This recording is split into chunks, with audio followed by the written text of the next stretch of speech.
शांति। अव्यक्त समिगை 10 மே 2026 परमात्माविनुடைய महावाक्यम आप बच्चे मास्टर प्रकृतिपति हो, इस प्रकृति के खेल को देख हर्षित होते रहो। பாபா சொல்றாரு, நீங்கள் குழந்தைகளாகிய நீங்கள் மாஸ்டர், இயற்கையின் தலைவர். அப்ப இந்த இயற்கையினுடைய விளையாட்டை கூட நீங்க சாட்சியா இருந்து பார்த்து குஷியா இருங்க. चाहे प्रकृति हलचल करे, चाहे प्रकृति सुंदर खेल दिखाए, दोनों में प्रकृतिपति आत्माएं साक्षियों खेल देखती और खेल में मजा लेती है.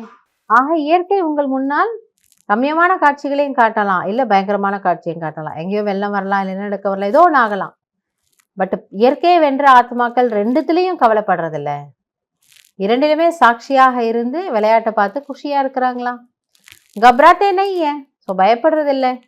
इसलिए बाप दादा तपस्या द्वारा साक्षीपन की स्थिति के आसन पर अचल अडोल स्थित रहने का विशेष अभ्यास करा रहे हैं. எனவே பாப் தாதா சொல்றாங்க, தபஸ்யாவின் மூலமாக சாட்சி நிலையில் நிலைத்திருந்து ஆடாது அசையாது இருப்பதற்கான விசேஷமான பயிற்சி செய்யுங்கள்.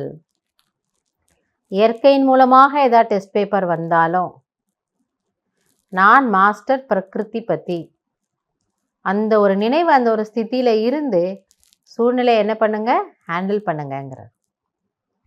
கண்டிப்பா இயற்கையினுடைய தலைவன் உங்களுடைய கட்டளைக்கு இயற்கை என்ன பண்ணும், அது தன்னுடைய தலை வணங்குதலை அவசியம் தெரிவிக்கும்.